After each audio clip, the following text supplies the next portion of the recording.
कई लोगों के सवाल रहते हैं कि जिस भारत ने उरी के बाद, पुलवामा के बाद, पहलगाम के बाद पाकिस्तान की बखिया उधेड़ कर रख दी, वो दिल्ली बॉम्ब ब्लास्ट उसके राजधानी में होने के बावजूद वो चुप क्यों बैठा है, वो पाकिस्तान को जवाब क्यों नहीं दे रहा है? इसका जवाब मैं आज आपको देता हूं, क्योंकि ये एक बड़ी प्रक्रिया है और एक बड़ी स्ट्रेटजी का हिस्सा भी है।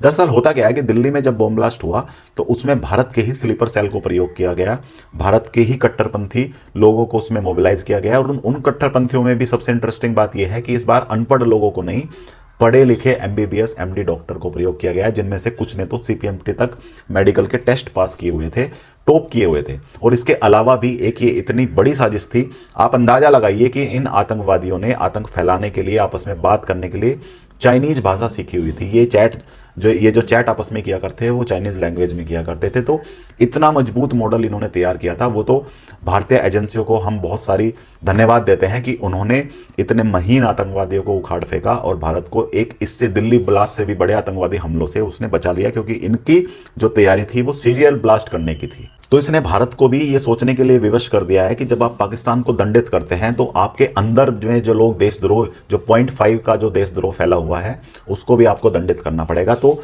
उसी दिशा में काम करते हुए फिलहाल आपने देखा होगा अल फलाह यूनिवर्सिटी को, उस पर कार्रवाई हुई है, सैकड़ों डॉक्टर रडार पर हैं, उन पर कार्रवाई हो रही है। तो अंदर के आतंकवाद को भी कंट्रोल करना जरूरी है, क्योंकि पाकिस्तान को दंड करना भारत की एक लंबी प्रक्रिया का, एक लंबी स्ट्रैटेजी का हिस्सा है। अगर आप देखो, परसों ही भारत के रक्षा मंत्री ने बयान दिया कि सिंध भारत से अलग जरूर हुआ है, लेकिन भविष्य में अगर उसका नक्शा बदलकर वो भारत का फिर से हिस्सा बन जाता है तो ये कोई बड़ी बात नहीं होगी। और ये बयान कोई ऐसे आप हल्के में मत लीजिएगा। भारत के रक्षा मंत्री, प्रधानमंत्री आदि कभी भी एमए बयान नहीं देते। इसके अलावा भी भारत के एयरफोर्स चीफ, भारत के आर्मी चीफ और नेवी चीफ ने हमेशा कहा है हालिया दिनों में कि हम अगली बार जब कार्रवाई करेंगे तो पाकिस्तान का नक्शा बदल कर रख देंगे।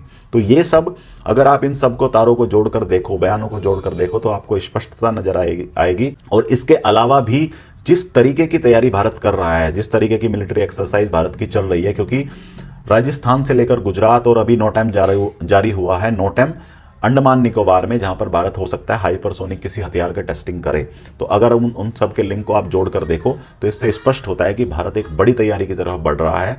और भारत फिलहाल अपनी मिलिट्री एक्सरसाइज में उतना तेल और हथियार फूंक रहा है जितना पाकिस्तान का पूरा रक्षा बजट भी नहीं है। तो भारत आगे बढ़ेगा, आतंकवाद को दंडित निश्चित रूप से करेगा, उसके आकाओं को भी करेगा।